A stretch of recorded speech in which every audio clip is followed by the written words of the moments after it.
I wanted to wait a few days for my mind to be sober with all the hype for making this video. Metallica is my personal favorite band, and whatever they deliver, I will consume. So I wanted to speak with my most neutral point of view.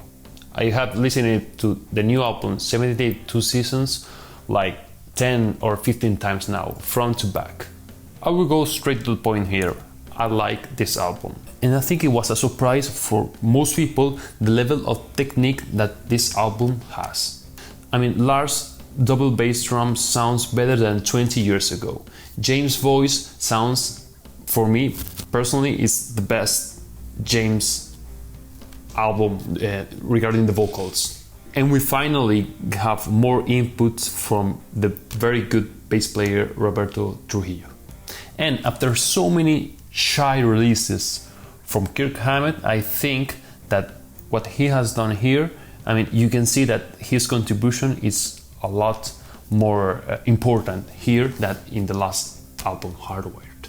If you take all that and considering that Metallica have delivered one of the most iconic metal contributions in the history for more than 40 years, they released this album in 2023, I think it's amazing.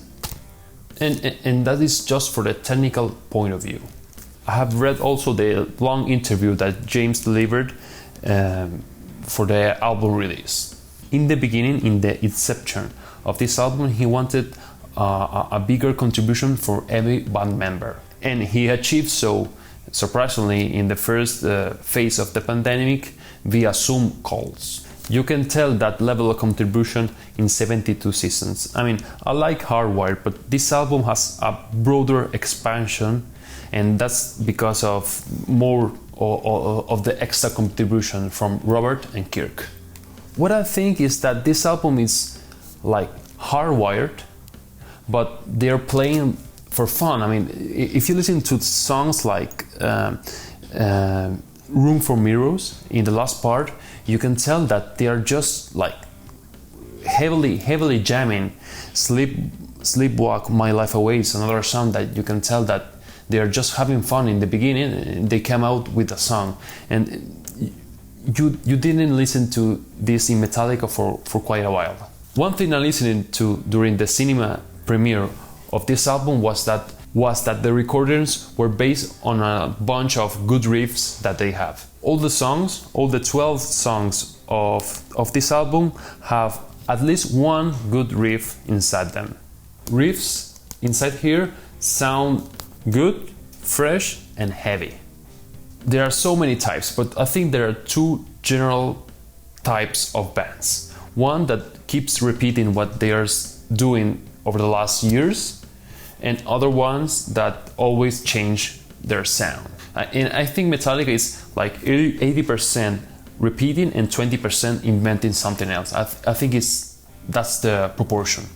It's like they already have like specific power chords, specific rhythms, and they just play it in a different tempo and a different order. And that makes sometimes that when you're listening to a song, it sounds very familiar. But that is not something that it happens only in this album, but it's been happening in Metallica since the first album, really. I do like when bands twist and they change things, but for some, and most of my favorite bands are like that. They always change it. They are always changing their sounds. But I don't know, there's something with Metallica that even when they play the same thing but a little bit different with a different tempo, it sounds great. They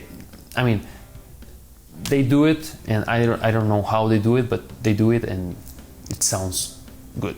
People were expecting an instrumental song with this album. I'm a huge fan of instrumental songs. I mean, Suicidal and the Redemption, Orion.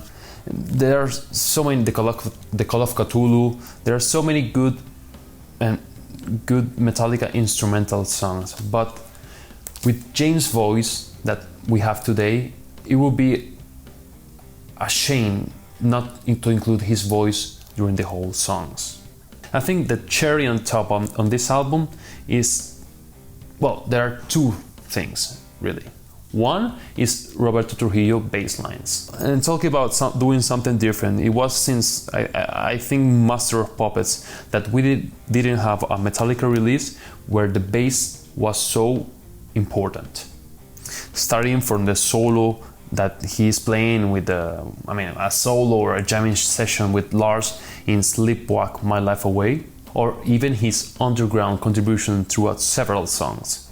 This gives an album a more pleasant and interesting sound, I think. And the second thing, I already said it before, it was that this album sounds more like the bands were enjoying more while playing the songs.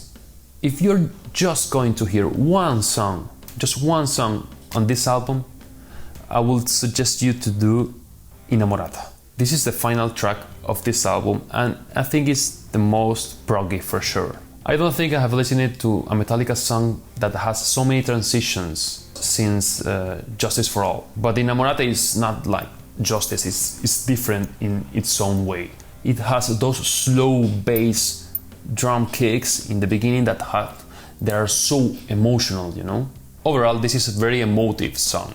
It has that guitar riffs that speaks and responds to James during the verse, and has that mind-blowing head-banging transition that starts with the bass notes. You know which one is it. If you have listened to this song, you know what transition I'm talking about. And if you have not listened to this song, do it.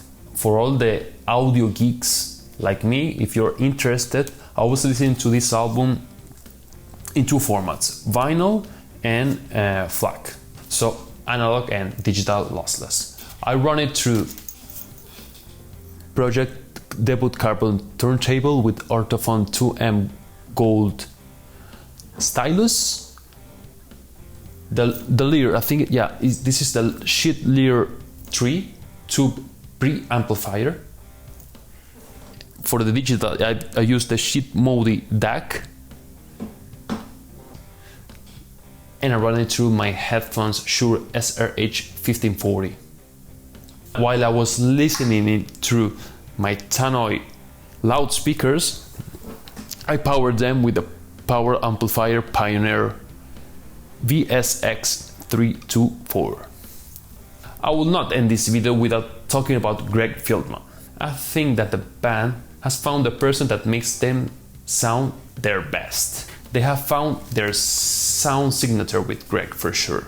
This is why whenever Metallica plays a concert or an album, there's always Greg in the studio or in the venue. Greg is always there for checking how they sound and for twisting the knobs.